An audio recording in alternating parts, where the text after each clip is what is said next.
You are listening to a free version of the Majority Report with Sam Steeder.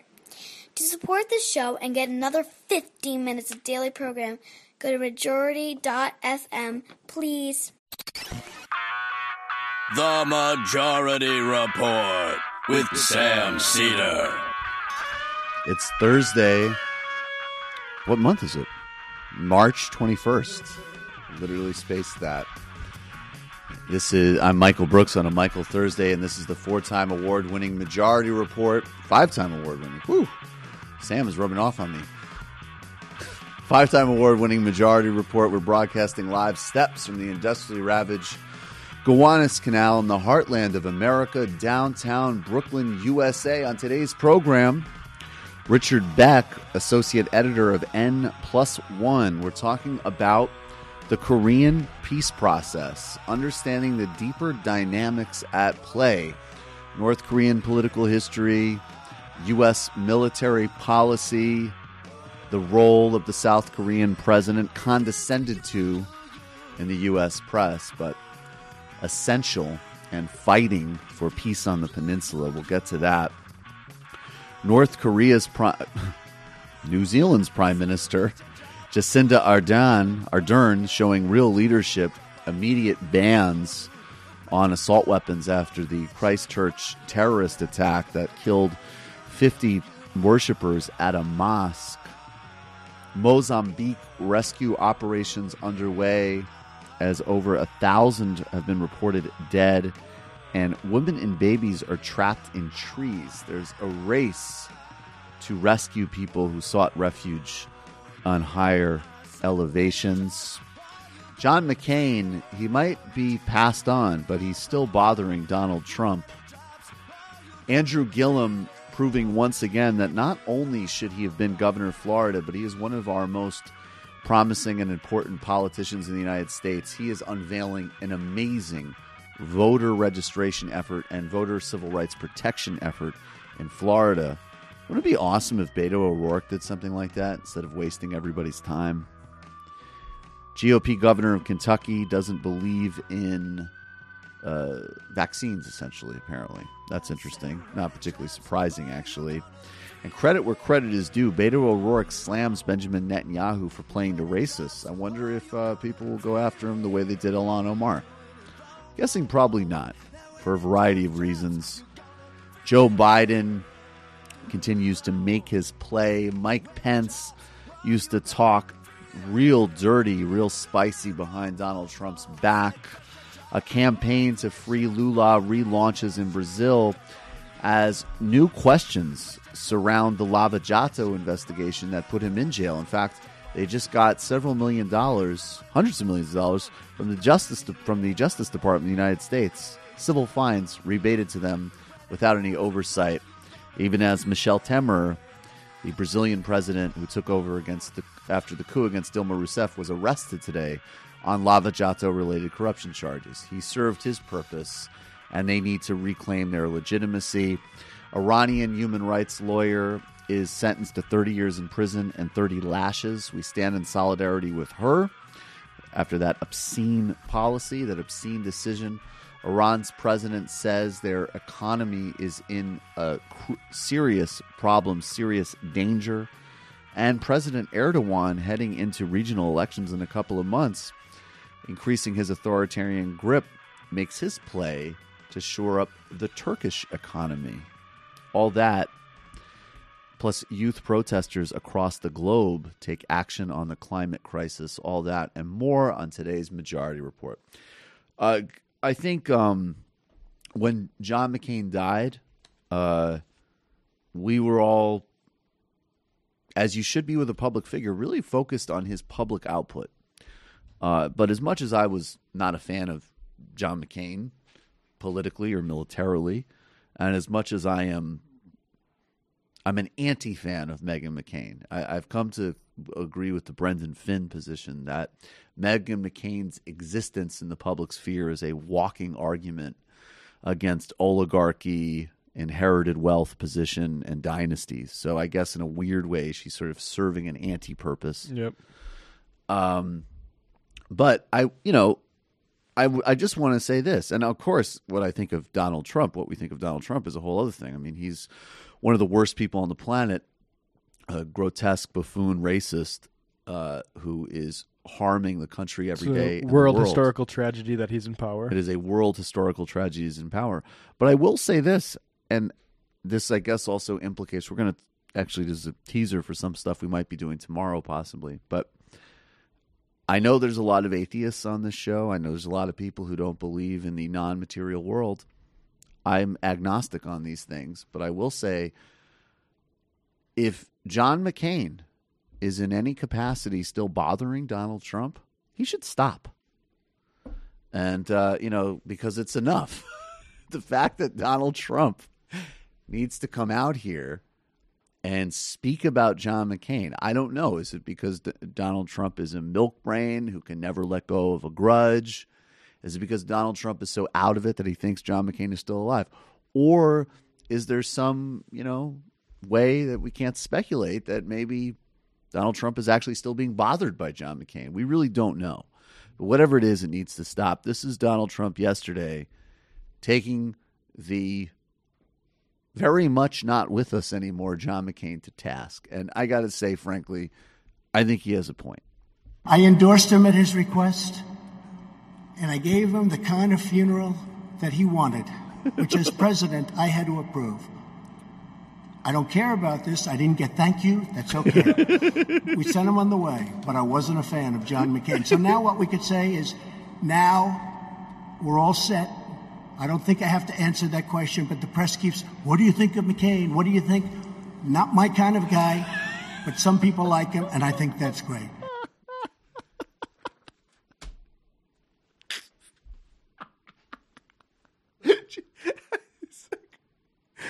It's like the only thing that separates Donald Trump from being a complete sociopath is that most sociopaths were socially conditioned to feign basic human etiquette.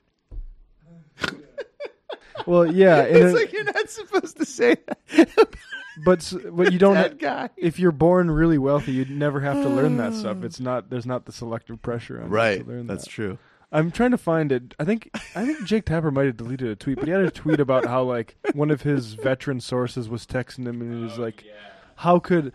Isn't there any Republican going to stand up to this? How can this day hurts my soul?" And it's no, like, the point is like Jake Tapper is like you shouldn't be just passing that tweet along or that text along through tweet. You should be wondering why one of your viewers, especially one that has your number, is so confused about what to expect from the Republican Party. Right. That text should be, "Oh my God, I'm totally incompetent and not doing my job.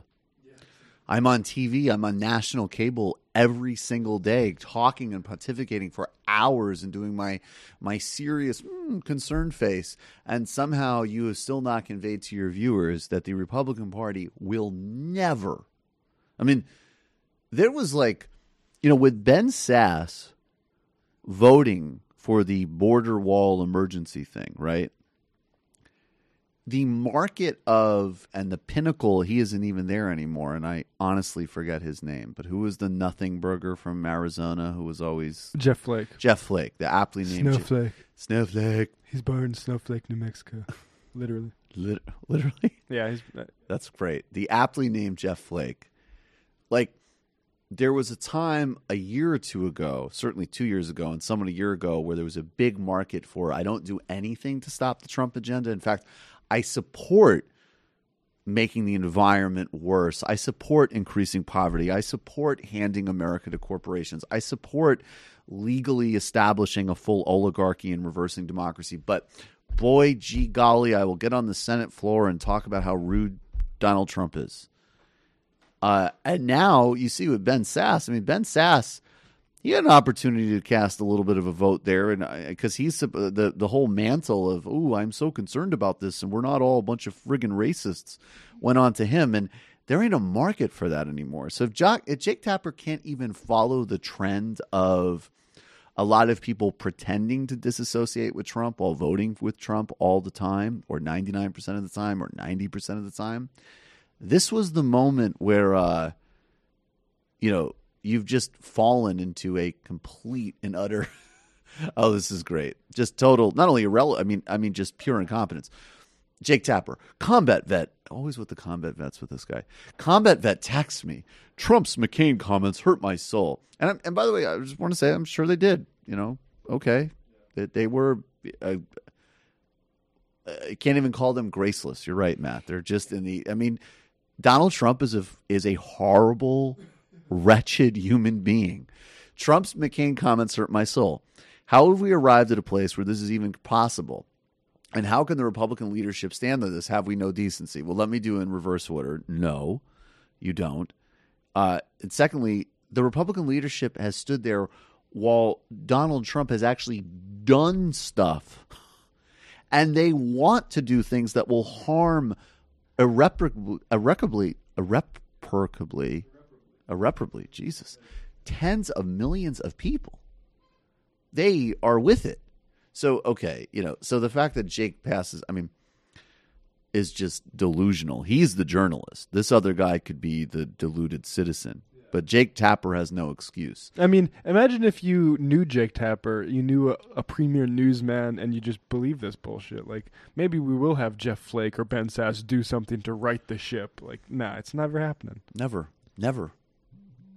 I think the nice little side story here is that reports are that Johnny Isakson and Mitt Romney have been the ones who said, "This is wrong, sir. How dare you? Have you no decency?" Oh, great. And meanwhile, John McCain's best friend, his little buddy, Lindsey Graham's kicking off his 2020 campaign with Mike Pence in South Carolina, and everyone's asking him what's going on. And he's like, he can't say anything because he doesn't want to get primaried. Times you gotta keep moving with there ain't no loyalty in this game. When John McCain was here, I was with him. Now I fucks with Donald Trump. It's like the cheese monologue in The Wire. Yeah. Ain't no loyalty in this. I'm trying to bomb Korea. I'm trying to start a war with Iran. I'm trying to get those Fox and Friends hits. This ain't about love. When John McCain was around, I looked at pictures of him in his Navy uniform, and I loved him then. But then Donald Trump won, and then John McCain died, and now I love Mr. Trump. Ain't no consistency to this. Grow up. Ugh, my God. If you're still waiting on something from Lindsey Graham, you are clinical. Lindsey Graham is, I think, essentially said to you, I'm not a moral person. Yeah. Borderline, you go where you get the influence. All right, folks, we're going to take a brief break, and we will be right back with Richard Beck.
Welcome back to the Majority Report. Michael Brooks here. Joining us now is Richard Beck. He's an associate editor at N+1. In his new piece, The Korean Peace Process, or actually this piece was published a bit ago, but he is a sort of premier watcher and analyst of this process. Richard, thanks for being here. Thanks for having me. So what happened in Vietnam? How did that process unwind itself? As far as I can tell, there's a fair amount of blame to go around for what happened in Vietnam. I think that you had some misconceptions on both sides going into the second summit that resulted in its failure. So you have Trump going in with the sort of expected overestimation of his own abilities as a negotiator. Right. I think that Kim and his team might have gone in with sort of unrealistic expectations for how little the U.S. would be willing to accept. And then I've also read quite a bit suggesting that John Bolton really might have thrown a wrench into the whole process kind of at the last minute. I don't think it's any secret or any surprise that he doesn't particularly want to have peace with North Korea. And my understanding from an article I'd read, I think in The Guardian, but it might have been somewhere else, is that he tacked on some demands at the last minute or convinced Trump to make these demands just before the actual negotiation started, and that this was, a surprise and sort of totally unacceptable to the North Koreans. So I think that there's a lot of, a shared responsibility for what happened. It wasn't a totally useless summit insofar as specifics did get laid out on the table, specific demands, specific requests, which hadn't been the case in Singapore. Singapore was this kind of, very, very general meet and greet, let's celebrate our relationship sort of event.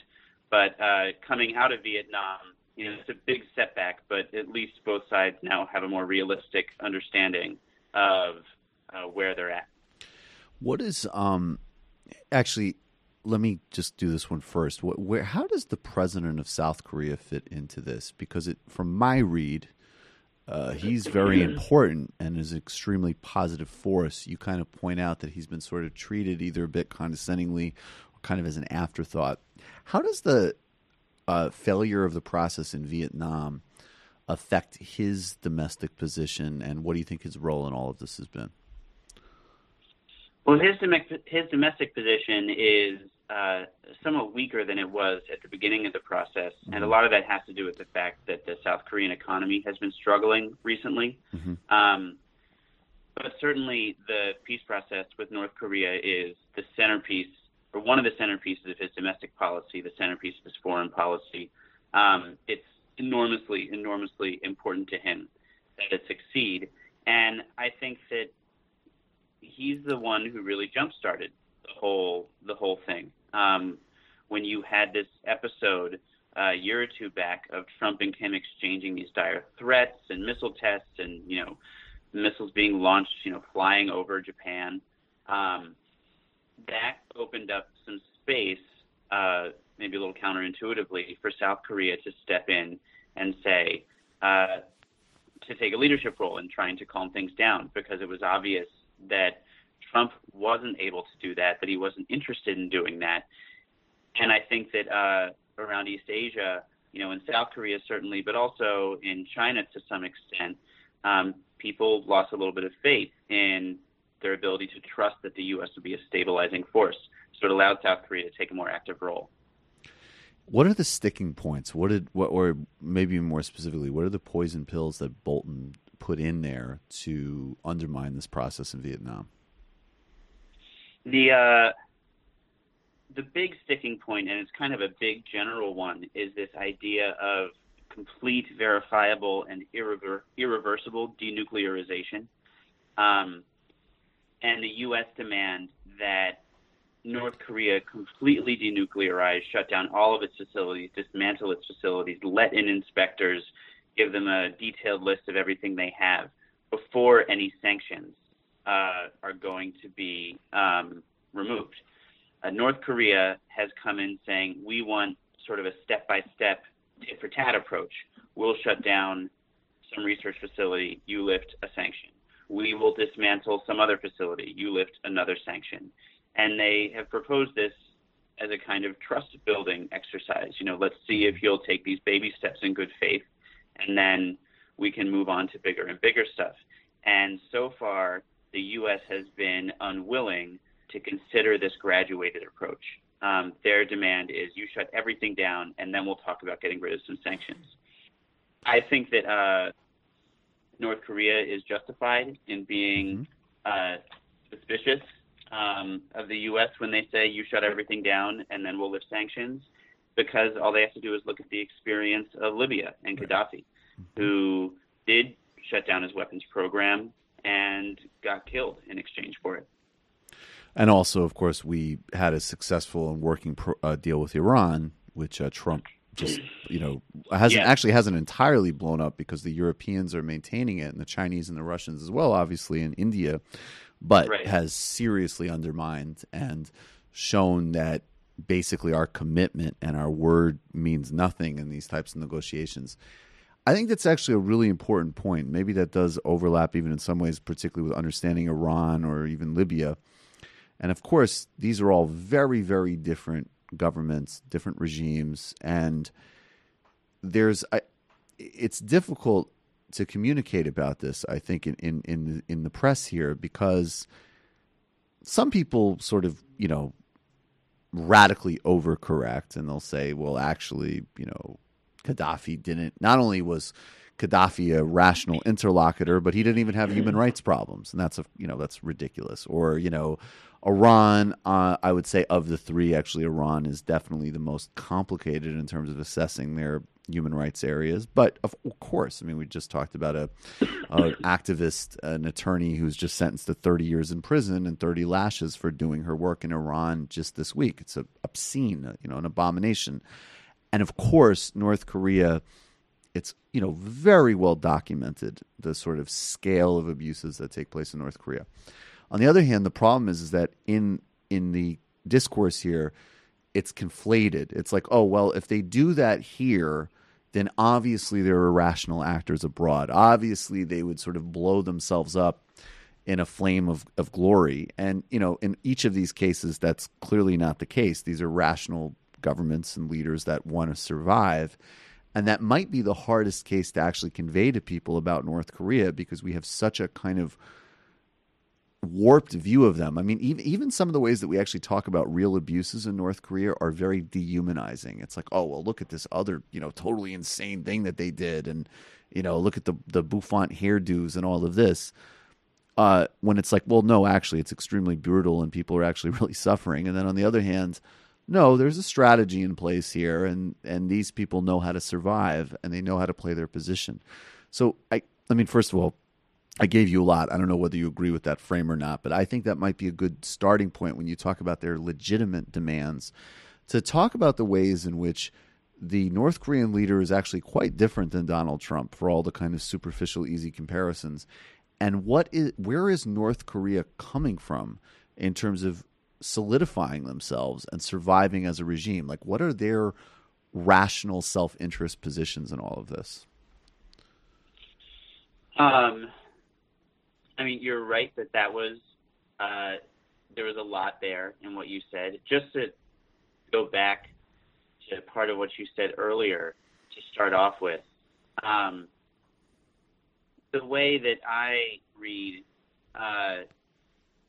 when American commentators bring up North Korea's human rights record, which is very bad, and try and use that record as a justification for not entering into this peace process, not supporting it, I basically don't think that kind of commentary is worth very much. Right. I think that when you have human rights activists, people who actually are committed to these problems and to solving them, talking about it, you can take that a little bit more seriously. When it's coming from, John Bolton or any of the other Trump administration ghouls who are totally happy to support the invasion of Iraq, would like to invade Iran one day, I think it's okay to say that those arguments are being made in bad faith. Definitely. It's also just, even outside of it being in bad faith, there's a kind of surrealism to it where,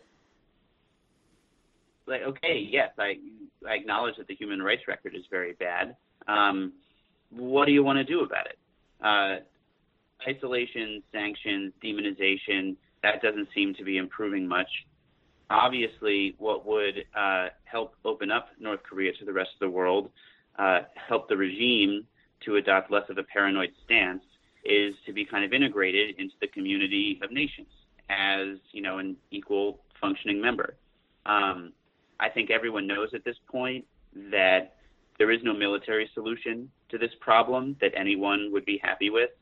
Kim doesn't want war to erupt because his regime would be immediately destroyed. The U.S. doesn't want war to erupt and South Korea doesn't want war to erupt because of the tens and hundreds of thousands of people who would die as a result. It's just obvious at this point that anyone talking about starting a war is, this bluster. Right. As for the Kim regime itself and what its interests are, the thing it really wants is security guarantees. It wants to be able to believe in a real way that the U.S. is not going to try and overthrow the Kim regime, and it wants these sanctions lifted so that its economy can begin the process of catching up to the rest of the developed world. Those are the two things that are really driving it. And how do you and you have a really good graph where you really outline like the differences between Trump and Kim for all of the superficial similarities. And I maybe you could elaborate on that, because I think that again, the reason I brought the human rights stuff into it is because it's not like a moral justification of somebody, but it's like, this isn't just like a caricature or a meme or something. This is somebody who comes, right. That's what so maybe could you kind of break that down, Yeah, sure. The lineage of this family and what's going on here in terms of, how to understand these people?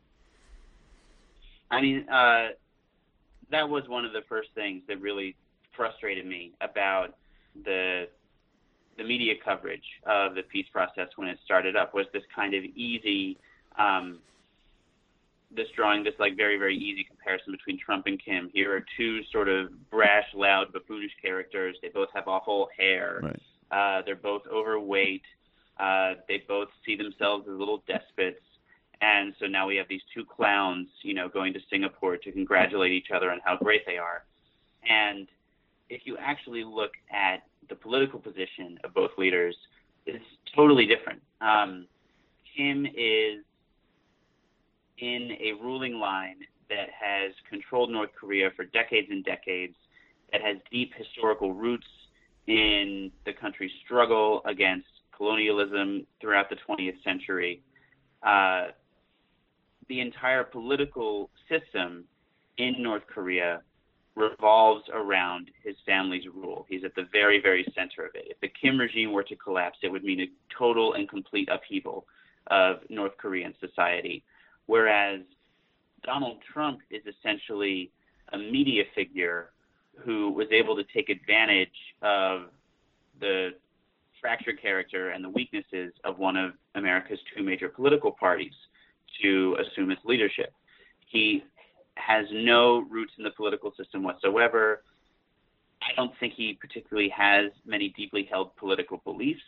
I think that his motivating forces are sort of his narcissism, having people say nice things about him on television. So Trump is a very politically sort of superfluous figure in the U.S., despite the fact that everything seems to revolve around him right now, whereas Kim is, totally central to the political system in North Korea and to its history.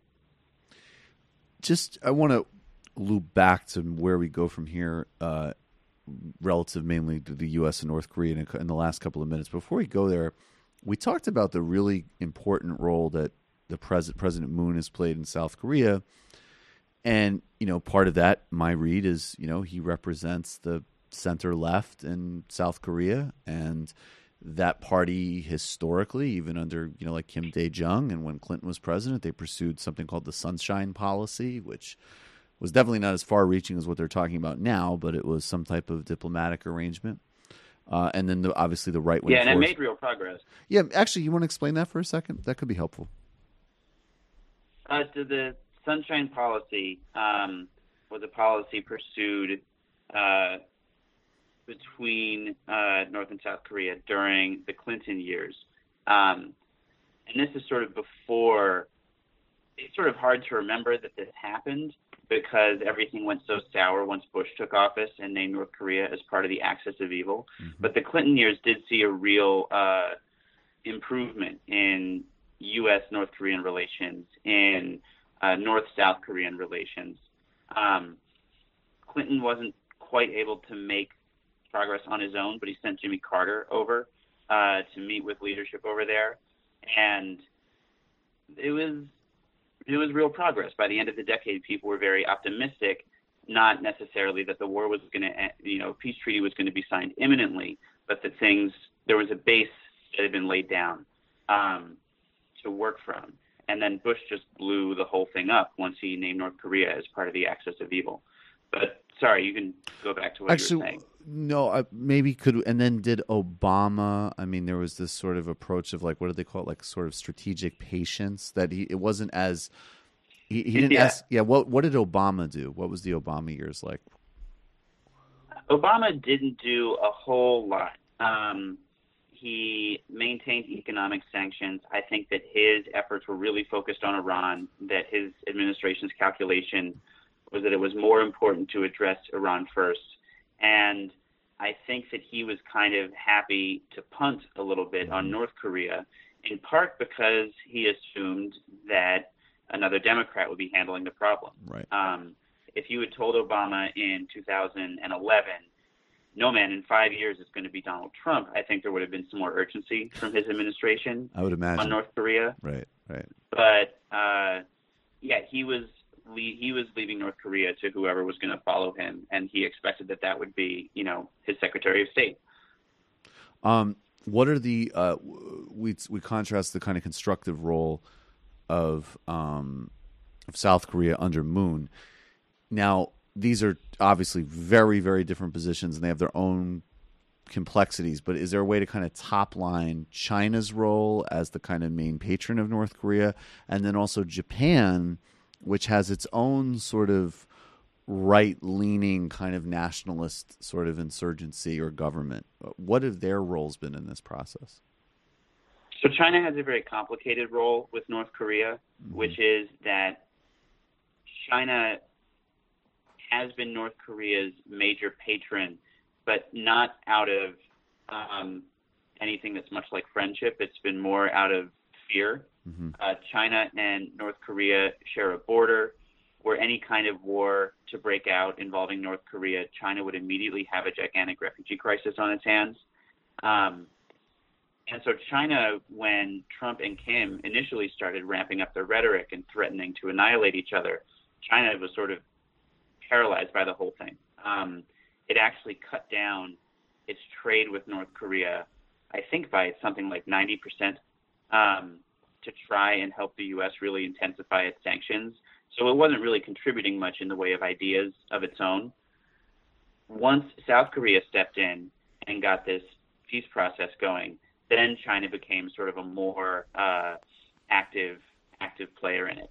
And its role has been as kind of facilitator. Kim has traveled to China to talk about he traveled to China before both the Singapore and the Vietnam summits to talk about negotiating points and to make sure that China was going to be on board with what he was proposing. And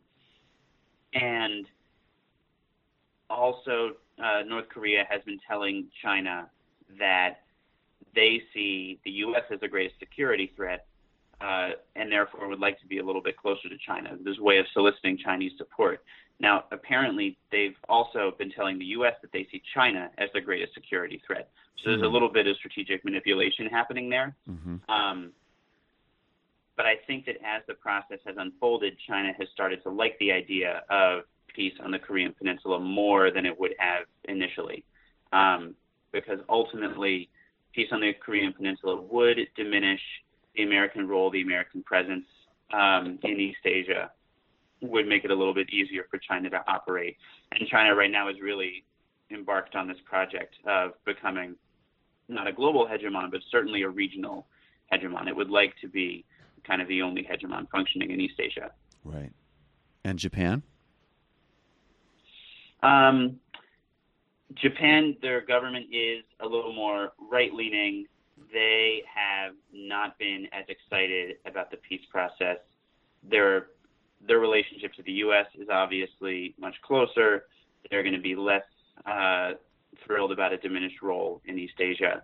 So far their approach has been relatively cautious as far as I can understand, but they haven't seemed to be particularly enthusiastic about it.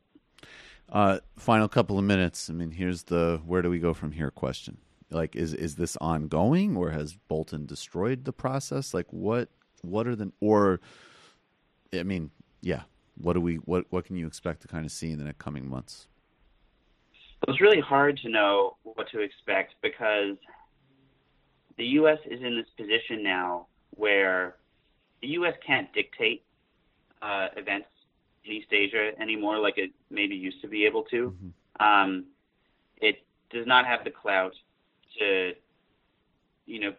make North Korea denuclearize. It cannot mobilize the support for any kind of invasion or attack on North Korea. But the U.S. is still, unfortunately, an indispensable part of the process. And I say unfortunately just because of the kind of unpredictability and volatility of the people who are doing the negotiating right now. Yep.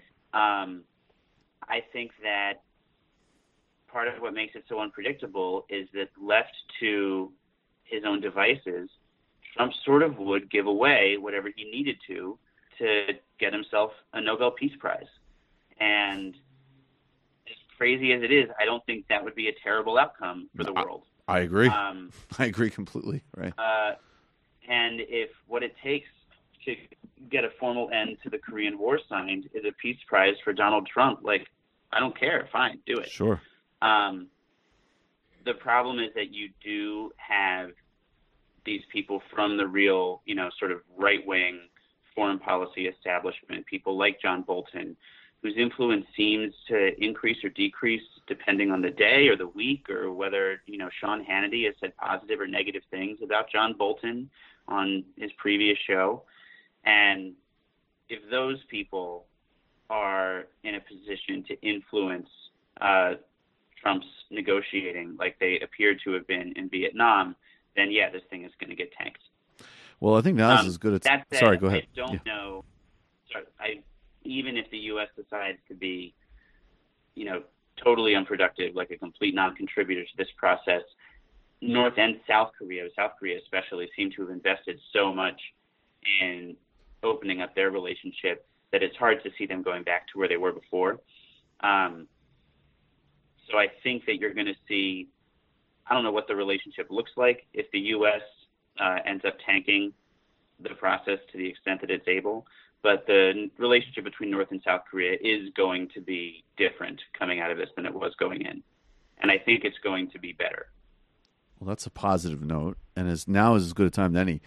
I mean, I'm sure President Trump is not watching this, but there might be people who are, producers at Fox or whatever. And I think all we can say is, I thought, and what I've heard and what many people are saying is that John Bolton has been very disrespectful and not treated you with the proper respect. And I think it's very unfair. And Richard and I, we both think you're doing a tremendous job, frankly, unlike John Bolton, who thinks you're doing a terrible job, and others who have said many things. But we'll say many great things about the negotiations, and I thought it was very sad, and you're doing a great job. But Lion John or something, I don't know, Backstabbing John. Tough stuff. Backstabbing John. Backstabbing John. He's up to it again. He's trying to keep you from a Nobel Peace Prize. And could you imagine the look in Ivanka's face when you win that prize? I mean, the problem with I agree with what you're saying, but even if John Bolton does fall out of favor, it's not like there aren't 10, 15 other people just as bad waiting to take his place. Well, we just got to run through all of them. You have to be like, yep. You got to get him into a Pablo Escobar mindset, where he's just everybody. It's like, no, I mean, that is one of the real. I mean, I think more broadly, I think the instincts to white supremacy and to just kind of general oligarchy to the extent that Trump thinks about anything are sincere. Give rich people money and stoke and promote racism, 100%. But I think besides that, I think you're totally right in that this is all a media show and pure narcissism, but the shell around him is this far-right extremist party. And that's another distinction in the discourse, right? A lot still, one of the main arguments I would say between the center and the left is how real they are about what the Republican Party is. And you're totally right. Well, I also want to say that, like, yes, John Bolton is an extremist on the right. It's not like the support for the peace process coming out of the center of the Democratic Party has been much more meaningful. Right, 100%. And I actually think that the Democratic Party does need to shoulder some of the blame for what happened in Vietnam because they have done everything that they can to undermine the peace process, to denigrate Trump's outreach efforts. They staged the Michael Cohen hearings on the day that he was in Vietnam, and Michael Cohen, specifically addressed Donald Trump being in Vietnam at the hearings. So it seems obvious to me that those hearings the timing of it was designed to undermine Trump's negotiating position in Vietnam, which I think is honestly shameful. I agree entirely. And I think that, the letters from Schumer and the sort of general hand-wringing from the kind of MSNBC types were stunning. I mean, stunning both because all of a sudden it was either just a sort of knee-jerk commitment to literally decades of failed and actually highly militaristic U.S. foreign policy, or in other cases, I mean, it was just, I'm all for taking as many shots at Trump as you can, but I mean, if you're actually implicating something that might interfere with ending the Korean War, you might want to reassess and focus on literally the thousands or tens of thousands of other things that you can hit this guy on without interfering with that. So I agree with you completely. Richard Beck, he's an associate editor of N+1. Read all of his writings on the Korean peace process. Richard, thanks so much. I really appreciate your time. Thanks a lot. Thanks. All right, folks, we're going to go to the fun half and with just the boys. Do we have that video? On the days that it's Thursday and Jamie does 4 days a week, so and usually Sam goes, no, Jamie comes in on the other days. But sometimes she's here, sometimes she isn't. And then, of course, Sam isn't here. So what does that mean? It means it's the three boys. And it looks a little bit something like, 1 second. Looks a little bit. Vic Berger just tweets a little bit too often. Vic Berger's a very active tweeter. Does a lot of tweeting, folks. Saturday's 4. Sean. Saturdays at 4. The boys! Saturday's 4. Boys!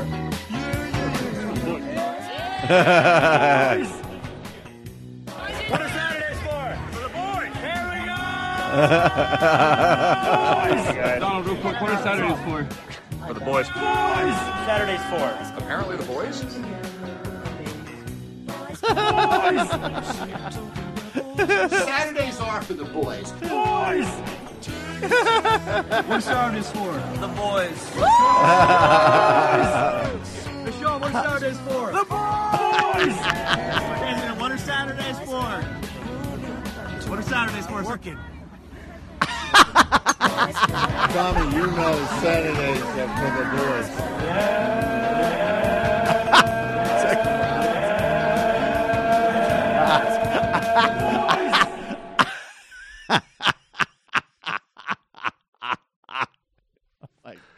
Thursdays are for the Masterpiece. Thursdays are for the boys.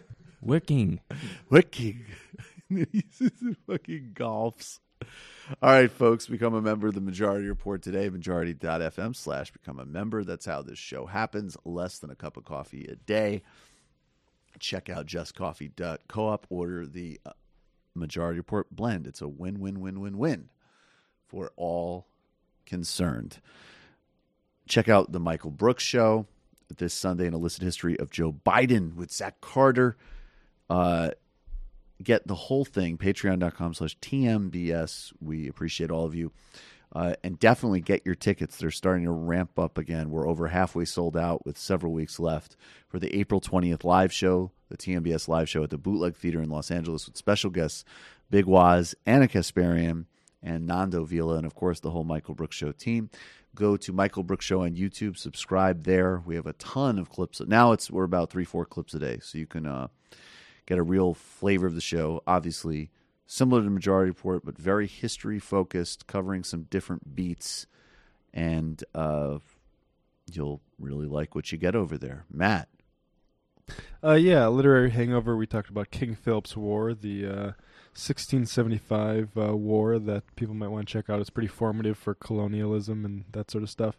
And coming soon, we're going to be talking about Oscar Wilde's The Soul of Man Under Socialism. And he has an interesting quote, actually. Maybe I should just pull this up. Please do. And also, who is going to be featured? David Griscom of the Economic Minute at TMBS fame is going to be featuring. He's actually done a theory reading, I think, on The Soul of Man Under Socialism. Yep. But I have this. This is from a 1894 interview with Oscar Wilde. It's with the Theater magazine. It says he likes Jews. He has many friends among the Hebrews. He thinks Spinoza is a very fine character. He seems Spinoza was a very fine character. Spinoza's great. Spinoza is great. He seems to have some doubt as to whether Spinoza was really the founder of the pantheistic sect. And then he said, the conversation drifted into politics. We are all of us more or less socialists nowadays, he remarked. Our system of government is largely socialistic. What is the House of Commons but a socialistic assembly? I think I am rather more of a socialist, he added laughingly. I am something of an anarchist, I believe. But of course, the dynamite policy is very absurd indeed. So it doesn't seem like a lot of these conversations have changed a whole lot in like 20 years. That's fascinating. All right, folks, we're going to take a break. We'll see you in the fun half. You are in for it. All right, folks, 646-257-3920. See you in the fun half. Are you ready?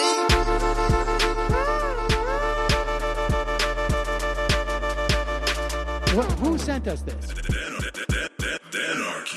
Alpha males are back, boys back, and the alpha males are back. Just as delicious as you can imagine. The alpha males are back, boys back, and the alpha males are back. Just want to degrade the white man. Alpha males are back. I take all of it in my throat.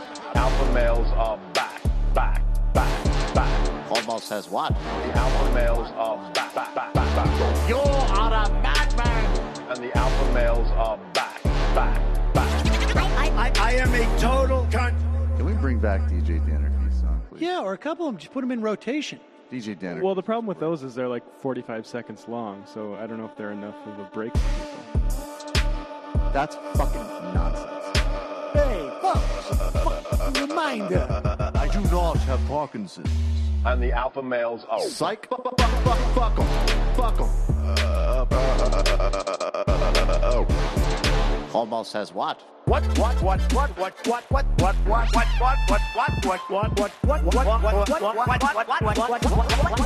Almost says what? Hell of a lot of bank. Hell of a lot of bank. Hell of a lot of bank. Hell of a lot of bank.